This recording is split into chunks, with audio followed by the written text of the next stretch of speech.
Shalom Gereja Baptis Indonesia Karunia Tuhan, jemaat Tuhan sekalian, selamat datang dan selamat kembali mengikuti ibadah online hari ini, Minggu 17 Oktober 2021.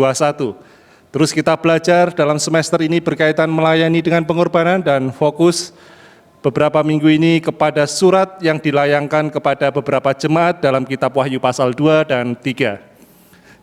Jemaat yang dikasihi Tuhan, apabila ada hal-hal yang rindu untuk didoakan, pelayanan praktis maupun juga hal-hal yang lain yang dapat kami layani, silahkan dapat menghubungi kepada Gembala Sidang untuk ditindaklanjuti. Selamat berbakti, Tuhan Yesus memberkati kita sekalian.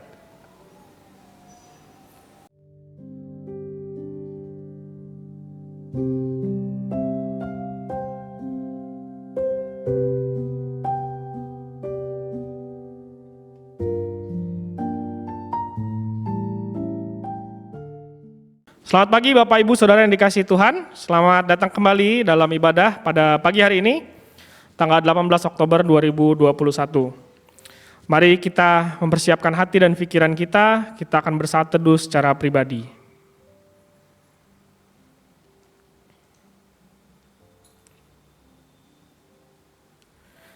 Nyanyikanlah nyanyian baru bagi Tuhan, sebab Ia telah melakukan perbuatan-perbuatan yang ajaib. Keselamatan telah dikerjakan kepadanya oleh tangan kanannya, oleh lengannya yang kudus. Bersorak-soraklah bagi Tuhan, hai seluruh bumi. Bergembiralah, bersorak-sorailah dan bermazmurlah. Mari kita bersatu di dalam doa. Allah Bapa yang bertahta dalam kerajaan surga, kembali kami datang ke hadirat-Mu ya Tuhan, mengucap syukur untuk setiap penyertaan-Mu di sepanjang hari ini ya Tuhan. Sementara kami akan beribadah kepadamu ya Tuhan, Engkau layakkan kami supaya kami boleh beribadah dan boleh bersekutu untuk kemuliaan nama-Mu saja ya Tuhan. Di dalam nama Tuhan Yesus kami berdoa, amin. Kita akan membuka ibadah ini dengan satu pujian berjudul Tak Terukur Kasih-Mu Tuhan. Tak terukur kasih-Mu Yesus adalah pujian penyembahan kita. Dengan keseluruhan hati kita pujikan bahwa tak terukur kasih-Mu Yesus. Mari jemaat Tuhan dengan sungguh-sungguh mempersiapkan hati jiwa kita, pikiran kita untuk menyatakan hati kita sikap untuk beribadah kepada Tuhan. Tak terukur kasih-Mu Yesus. Tak terukur kasih-Mu Yesus, Kau telah mati gantikan diriku. Kau curahkan darah-Mu untuk tebus dosaku. Kembali dengan sikap penyembahan yang benar untuk kita masuk di dalam hadirat Tuhan pada saat pagi hari ini. Tak terukur kasih-Mu Yesus. Tak terukur kasih-Mu Yesus, Kau telah mati gantikan diriku. Kau curahkan darah-Mu untuk tebus dosaku. Layaklah Kau Tuhan, layaklah Kau Tuhan, dipuji dan disembah dengan segenap hatiku. Layaklah Kau Tuhan, dipuji dan disembah dengan segenap jiwa ragaku. ini menjadi pujian penyembahan kita kepada Tuhan. Untuk kita terus layakkan Tuhan di dalam hidup kita, untuk kita sembah. Tak terukur kasih-Mu Yesus. Tak terukur kasih-Mu Yesus, Kau telah mati gantikan diriku. Kau curahkan darah-Mu untuk tebus dosaku. Layaklah Layaklah Kau Tuhan, dipuji dan disembah dengan segenap hatiku. Layaklah Kau Tuhan, dipuji dan disembah dengan segenap jiwa raga. Kau yang layak kami puji. Layaklah Kau Tuhan, dipuji dan disembah dengan segenap hatiku. Layaklah Kau Tuhan, dipuji dan disembah dengan segenap jiwa ragaku. Dengan segenap jiwa ragaku kami sembah Engkau Tuhan. Dengan segenap jiwa ragaku.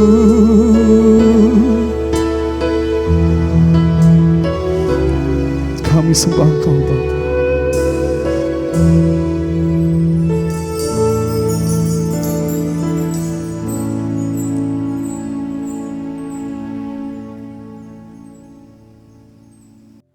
Pembacaan Alkitab pada pagi hari ini terambil dari Wahyu pasal 3 ayat 7 sampai ke-13. Wahyu pasal 3 ayat yang ke-7 sampai yang ke-13. Demikian firman Tuhan. Kepada jemaat di Philadelphia, dan tuliskanlah kepada malaikat jemaat di Philadelphia. Inilah firman dari yang kudus, yang benar, yang memegang kunci Daud. Apabila ia membuka, tidak ada yang dapat menutup. Apabila ia menutup, tidak ada yang dapat membuka. Aku tahu segala pekerjaanmu. Lihatlah, aku telah membuka pintu bagimu yang tidak dapat ditutup oleh seorang pun. Aku tahu bahwa kekuatanmu tidak seberapa. Engkau menuruti firmanku dan engkau tidak menyangkal namaku. Lihatlah, beberapa orang dari jemaah iblis, yaitu mereka yang menyebut dirinya orang Yahudi, tetapi yang sebenarnya tidak demikian, melainkan berdusta. Akan kuserahkan kepadamu. Sesungguhnya aku akan menyuruh mereka datang dan tersungkur di depan kakimu dan mengaku bahwa aku mengasihi engkau. Karena engkau menuruti firmanku untuk tekun menantikan aku, maka aku pun akan melindungi engkau dari hasil hari pencobaan yang akan datang atas seluruh bumi untuk mencobai mereka yang diam di bumi. Aku datang segera, peganglah apa yang ada padamu, supaya tidak seorang pun mengambil mahkotamu. Barang siapa menang, ia akan kujadikan soko guru di dalam bait suci Allahku, dan ia tidak akan keluar lagi dari situ. Dan padanya akan kutuliskan nama Allahku, nama kota Allahku, yaitu Yerusalem baru, yang turun dari sorga dari Allahku, dan namaku yang baru. Siapa bertelinga, hendaklah ia mendengarkan apa yang dikatakan Roh kepada jemaat-jemaat. Amin. Kini saatnya kita akan memberikan persembahan dan persepuluhan. Beberapa cara untuk memberikan persepuluhan dan persembahan Anda. Yang pertama, persembahan dan persepuluhan dapat disampaikan melalui rekening gereja yang tertera pada gambar berikut dengan memberikan keterangan. Yang kedua, memasukkannya ke dalam kotak persembahan yang berlokasi di depan pintu kantor gereja bagian dalam setiap harinya antara pukul 9 pagi sampai dengan 4 sore. Yang ketiga, melakukan pengumpulan mandiri, yakni menyimpannya dan memasukkannya ke dalam kotak perpuluhan atau kantong persembahan pada saat ibadah minggu berjalan seperti biasa nantinya.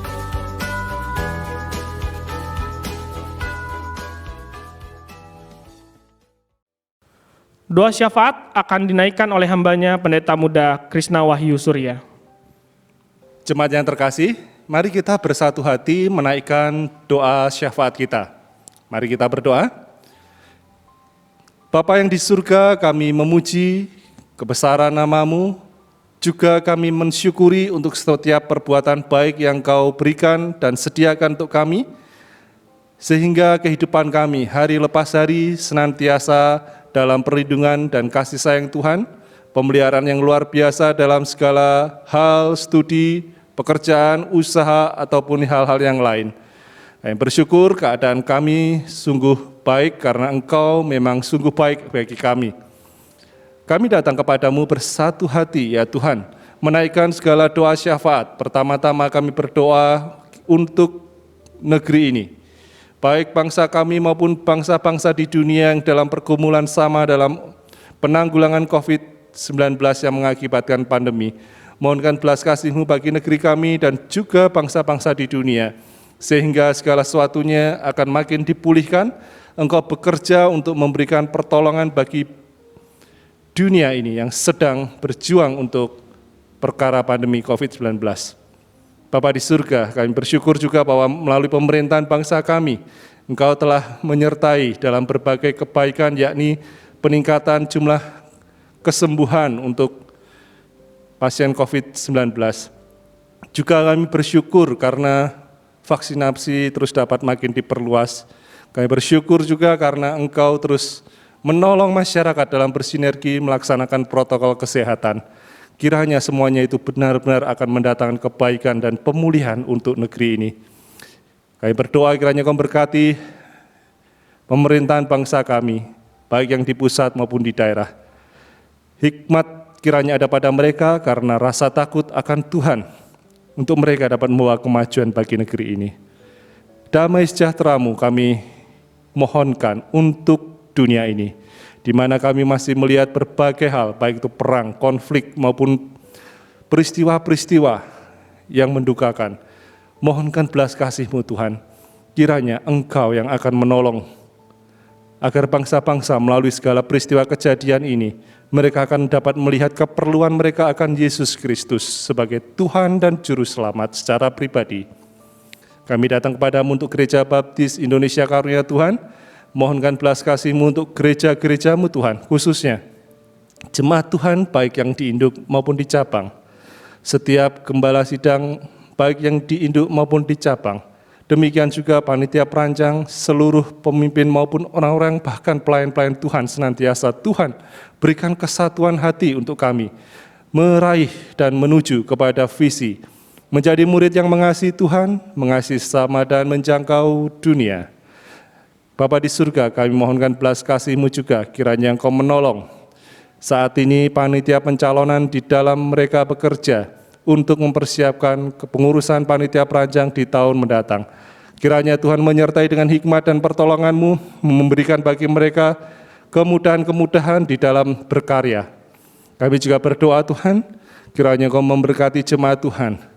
Pertama-tama kami mengingat untuk jemaat Tuhan yang senior, kuatkan dan teguhkan di masa-masa lanjut, baik kesehatannya, baik mungkin juga pemulihan yang sedang dialami atas segala kelemahan fisiknya, maupun semangat yang terus Tuhan tambah-tambahkan dalam menjalani kehidupan, sehingga mereka di masa lanjut pun mereka akan terus berbuah dan juga mewariskan suatu warisan iman kepada kami, sanak keturunannya.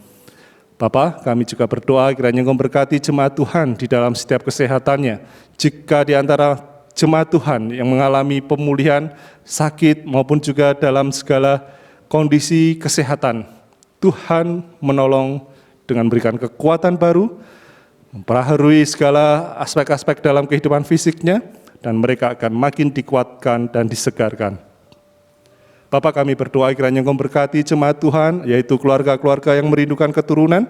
Kami percaya bahwa tangan kasih-Mu juga menyertai kepada keluarga-keluarga kami ini dengan memberikan keturunan maupun anak yang terbaik sesuai maksud dan kehendak Tuhan bagi keluarga-keluarga ini.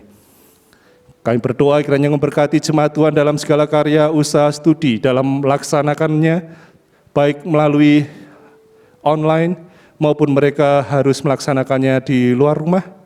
Tangan kasih-Mu menyertai mereka sekalian dengan perlindungan, dengan kekuatan, kesehatan, dan keselamatan. Dengan berkat-berkat Tuhan yang mencukupkan untuk jemaat Tuhan sekalian. Terima kasih Tuhan, inilah doa kami di dalam nama Yesus. Kami berdoa. Amin. Tuhan menuntun hidupku akan membantu kita mempersiapkan untuk memasuki saat khotbah.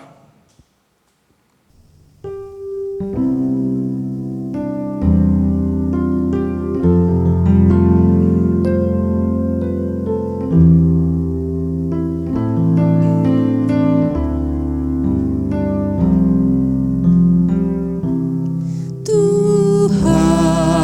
menuntun hidupku, betapa sukacitaku, kemana saja jalanku, tangan Tuhan menuntunku. Bait yang kedua. Di malam yang gelap benar, di taman indah dan segar, di laut teduh atau topan, penuntunku itu Tuhan. Tuhan menuntun hidupku, tangannya memegang teguh, hatiku berserah penuh, Tuhan menuntun hidupku. Kita punya bait yang ketiga. Aku sesalkan hidupku, betapa juga nasibku, puas dengan kehendakmu, sebab Tuhan menuntun. Bait yang keempat. Genaplah kerjaku, menang berkat anugerahmu, maut pun takkan menakutkan, penuntunku itu Tuhan. Tuhan menuntun hidupku, tangannya memegang teguh, hatiku berserah penuh, Tuhan menuntun. Kita katakan Tuhan menuntun hidupku. Tuhan menuntun hidupku, tangannya memegang teguh, hatiku berserah penuh, Tuhan menuntun hidupku.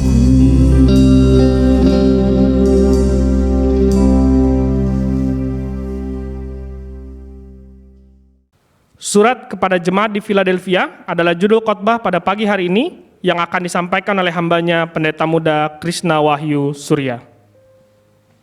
Shalom Jemaat Gereja Baptis Indonesia Karunia Tuhan. Surat kepada jemaat di Philadelphia dari kitab Wahyu pasal 3 ayat 7 sampai dengan 13 menjadi kelanjutan pembelajaran kita dalam semester ini dengan tema melayani dengan pengorbanan. Secara khusus kita melihat kepada pekerjaan-pekerjaan pelayanan dari beberapa jemaat, yaitu 7 jemaat di Asia Kecil, di mana Rasul Yohanes meneruskan firman anak manusia, Yesus Kristus, dengan pesan-pesan yang unik untuk setiap jemaat Tuhan ini.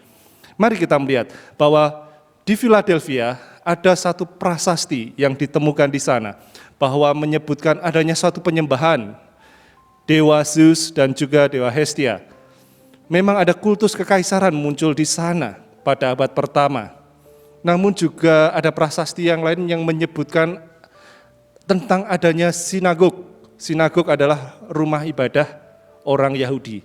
Maka dapat kita simpulkan bahwa di kota Philadelphia pada saat surat ini dituliskan sudah terjadi pertemuan antara budaya Romawi yaitu Yunani dengan budaya atau Yudaisme, budaya Yahudi ya, pengajaran maupun juga agama Yahudi. Sudah ada pertemuan di sana. Jadi saya rasa ini suatu kota yang modern di mana banyak unsur, banyak etnis, keagamaan sudah ada di sana.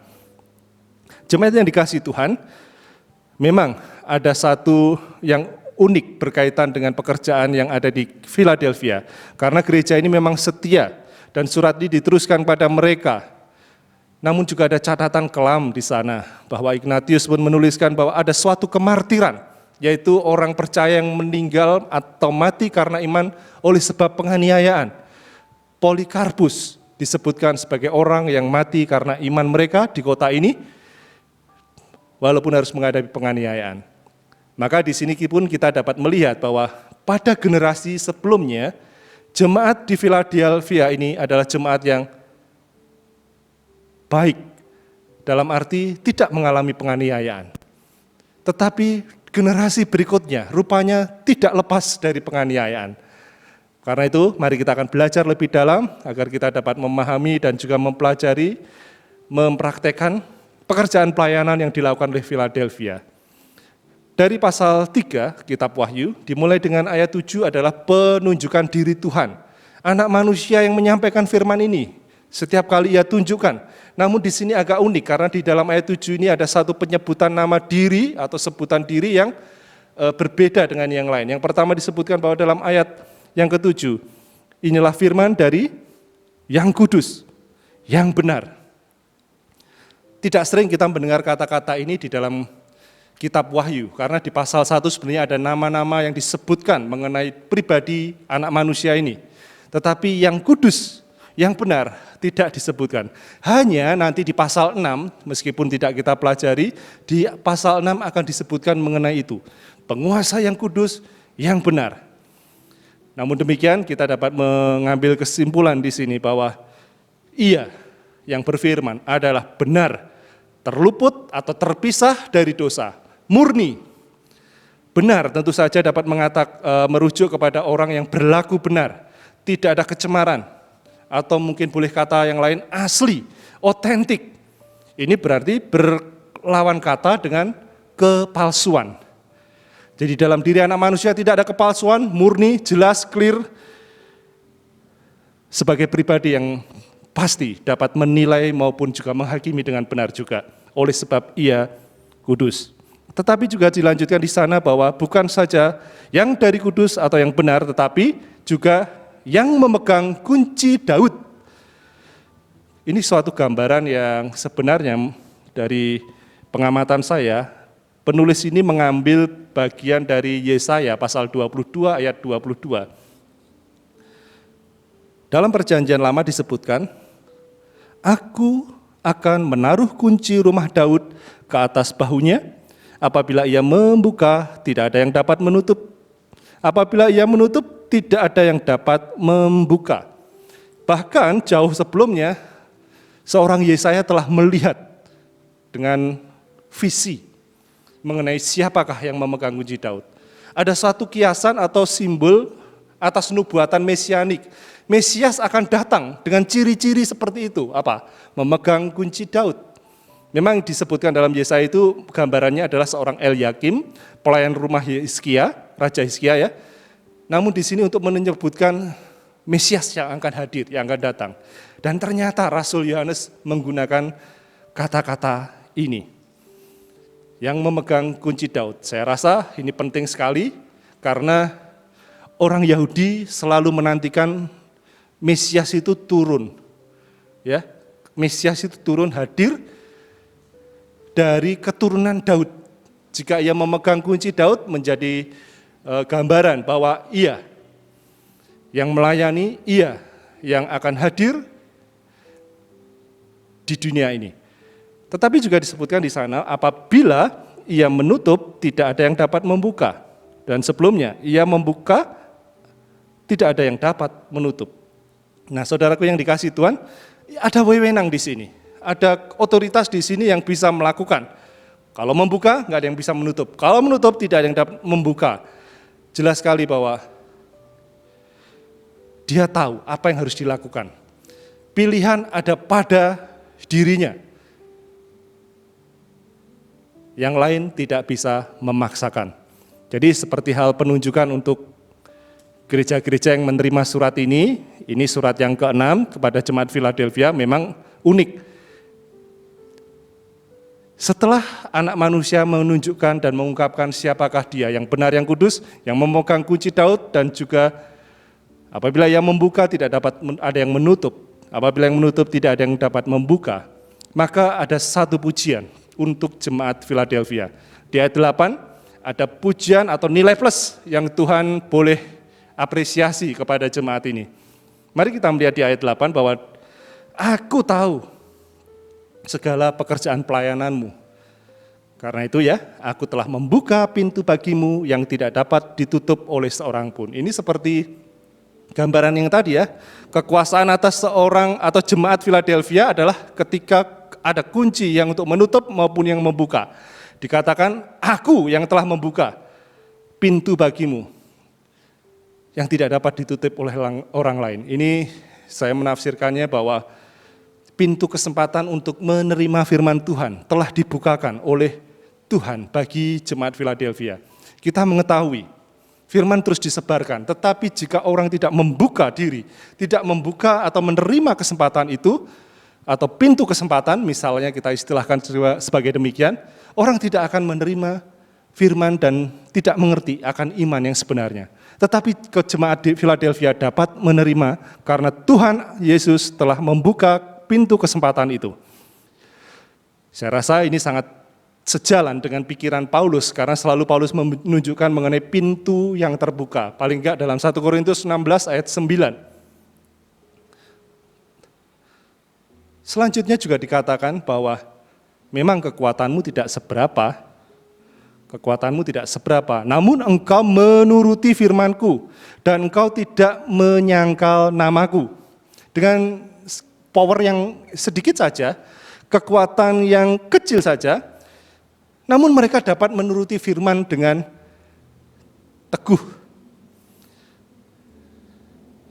Justru walaupun mereka kekuatannya sedikit, mereka memegang teguh kebenaran firman Tuhan, segala kesempatan pelayanan justru dibukakan oleh Tuhan.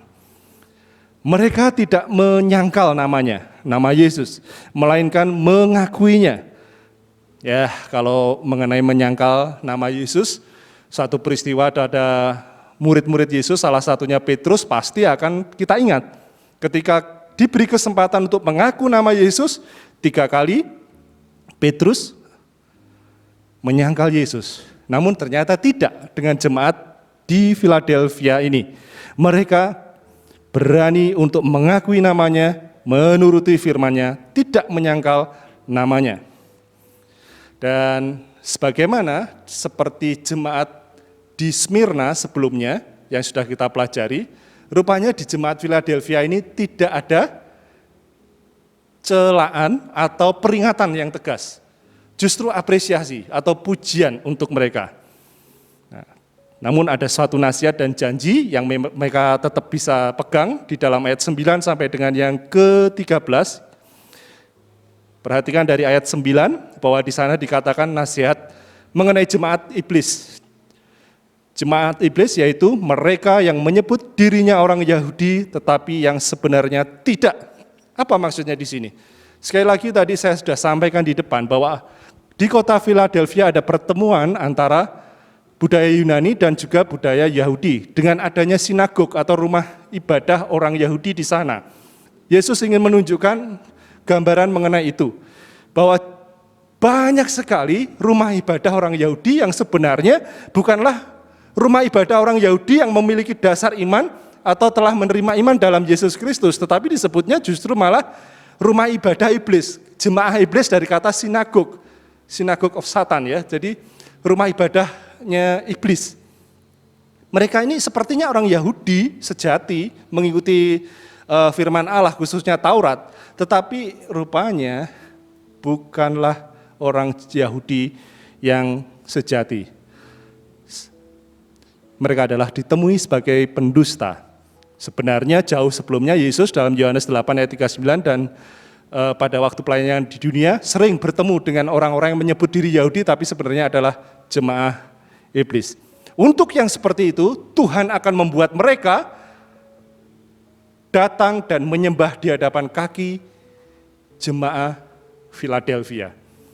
Ia akan menunjukkan siapakah dia anak manusia yang mengasihi jemaat Philadelphia. Ia juga yang akan mempermuliakan jemaat Philadelphia. Dan memang itu mungkin nanti ketika gereja diangkat, para jemaat iblis akan melihat siapakah yang mengangkat, siapakah yang menghargai, siapakah yang memuji kepada jemaat Philadelphia. Dan jemaat di Philadelphia diberi kesempatan untuk memerintah bersama-sama dengan Tuhan Yesus. Terbukti dengan janji Yesus atau janji Yesus sendiri di sini bahwa mereka akan bertekuk lutut menyembah di hadapanmu. Selanjutnya di ayat 10 jelas sekali bahwa engkau telah menuruti firman-Ku untuk tekun menantikan Aku. Dia akan menjagai mereka yang sudah menuruti firman yaitu jemaat Philadelphia, tekun untuk menantikan Yesus sampai hari kedatangannya. Mereka ini dikatakan di ayat 10, mereka akan dijagai dari hari pencobaan. Memang ada masa-masa penganiayaan, terutama untuk orang Kristen pada masa itu. Tetapi itu singkat saja. Kerajaan atau kekaisaran Romawi juga pada akhirnya runtuh. Namun ketika kekaisaran Romawi berjaya, orang-orang percaya, orang Kristen termasuk jemaat Philadelphia, termasuk Polikarpus atau martir yang saya sampaikan tadi, mereka sempat mengalami penganiayaan. Namun karena mereka menurut firman Tuhan, mereka akan selalu dijagai oleh Tuhan. Disebutkan bahwa di ayat 11 selanjutnya, Aku datang segera. Tuhan Yesus akan datang segera. Ya, ini memang tema dari kitab Wahyu, bahwa apa yang akan datang, hal-hal akhir, hal-hal yang akan segera terjadi. Kalau Yesus akan segera datang, ini berarti satu waktu di mana Ia akan datang untuk menghakimi dunia, bangsa-bangsa, bahkan di dalam jemaat yang lain kemarin kita sebutkan juga mengenai penghakiman atas jemaat-jemaat yang tidak setia. Nah, saudara yang dikasihi Tuhan, memang ini menunjukkan kepada kita bahwa Yesus akan menghakimi mereka, terutama yang telah menganiaya jemaat Philadelphia. Jemaat yang setia ini. Ada tentu rongrongan dari jemaat Yahudi yang dari Yerusalem yang enggak setia, tetapi juga ada dari yang luar, yaitu orang Roma yang menjajah mereka. Selanjutnya di dalam ayat 11 pun dikatakan mengenai supaya ada nasihat bahwa ayo pegang terus yang ada padamu supaya tidak seorang pun mengambil mahkotamu. Jadi mereka akan terhindar dari pencobaan, hari-hari yang berat, namun diharapkan mereka terus berpegang teguh, hold fast, ya, pegang teguh dengan kewaspadaan penuh. Karena memang ya, walaupun orang bisa bertahan dari penganiayaan fisik, tetapi tidak jarang kita melihat bahwa beberapa orang percaya itu justru gagal untuk memegang teguh iman mereka. Minggu lalu saya sebutkan, bisa saja oleh karena mereka memiliki problem dalam pasangan hidup, dalam karir, dalam hubungan masyarakat, atau apapun itu, dapat membuat orang Kristen menjadi apa? Gagal memegang teguh imannya. Penganiayaan yang terjadi secara fisik ternyata tidaklah sebesar yang dibayangkan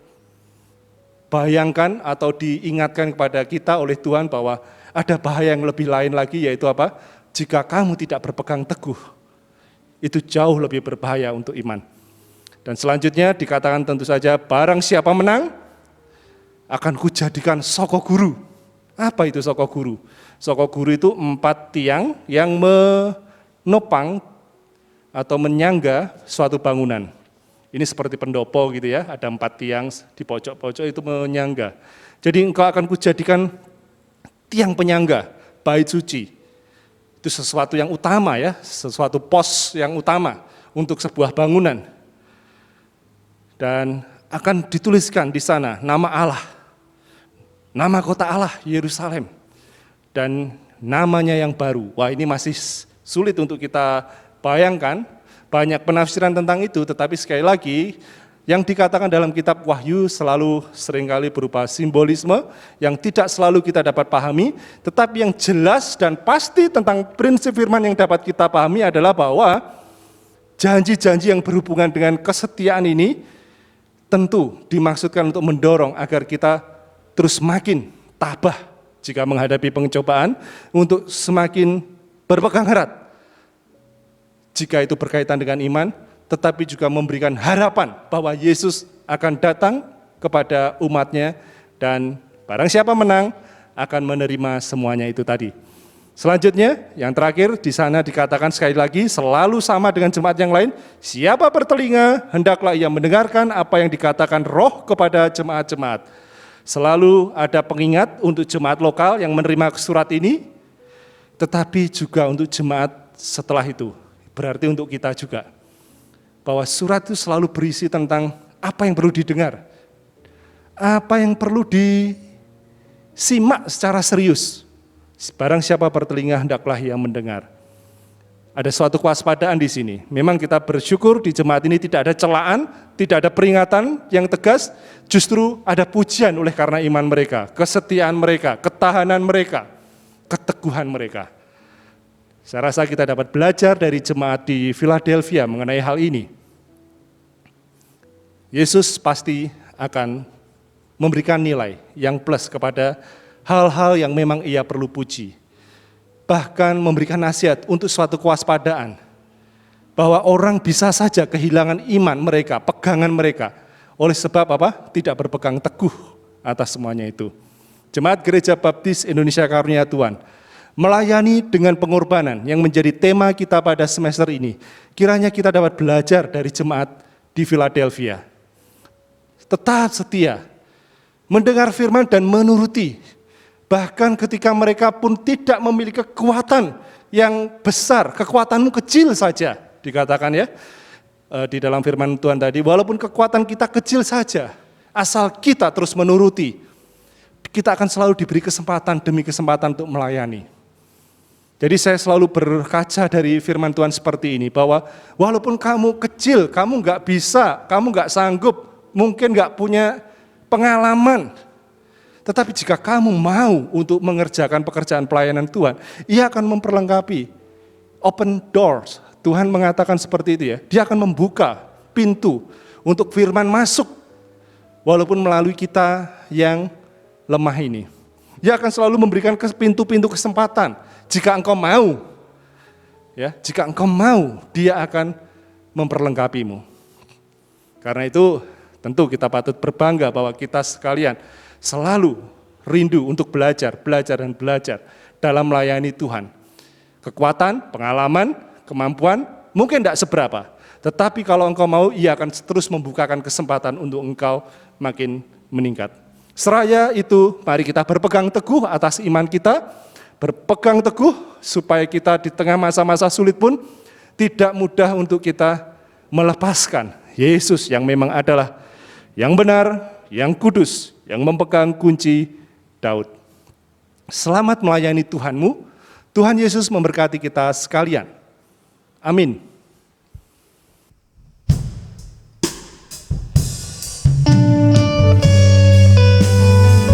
Mari kita akan meresponi kebenaran firman Tuhan pada saat hari ini.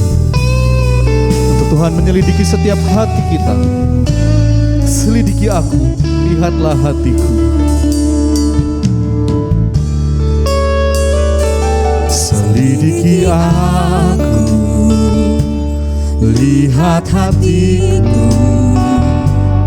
apakah ku sungguh mengasihimu, Yesus, Kau yang Maha Tahu dan menilai hidupku, tak ada yang tersembunyi bagiku. Selidiki aku Tuhan, selidiki aku, lihat hatiku, apakah ku sungguh mengasihimu, Yesus, Kau yang Maha Tahu hidupku, tak ada yang tersembunyi bagimu. Telah kulihat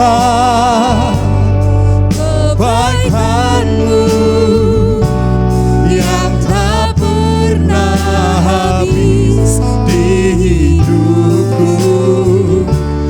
Ku berjuang sampai akhirnya Kau dapati aku tetap setia. Kembali kita pujikan dari awal kembali. Selidiki aku, lihat hatiku. Selidiki aku, lihat hatiku. Apakah ku sungguh mengasihi-Mu, Yesus? Kau yang Maha tahu dan menilai hidupku.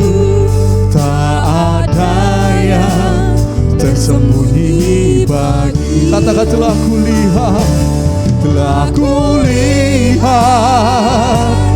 kebaikan-Mu yang tak pernah habis di hidupku. Ku berjuang sampai akhirnya Kau dapati aku tetap setia. Telah kulihat kebaikan-Mu yang tak pernah habis di hidupku. Ku berjuang sampai akhirnya Kau dapati aku tetap setia. Kau dapati aku tetap setia. Katakan kau dapati aku tetap setia.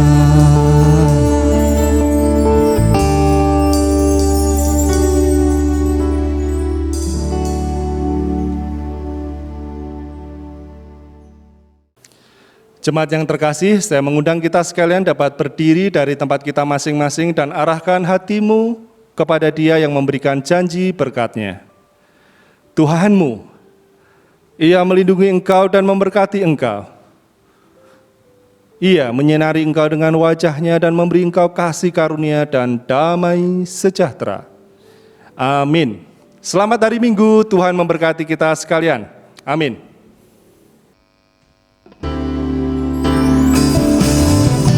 Kulihat kebaikan-Mu yang tak pernah habis di hidupku. Ku berjuang sampai akhirnya Kau dapati aku tetap setia. Telah kulihat kebaikan-Mu yang tak pernah habis di hidupku. Ku berjuang sampai akhirnya Kau dapati aku tetap setia.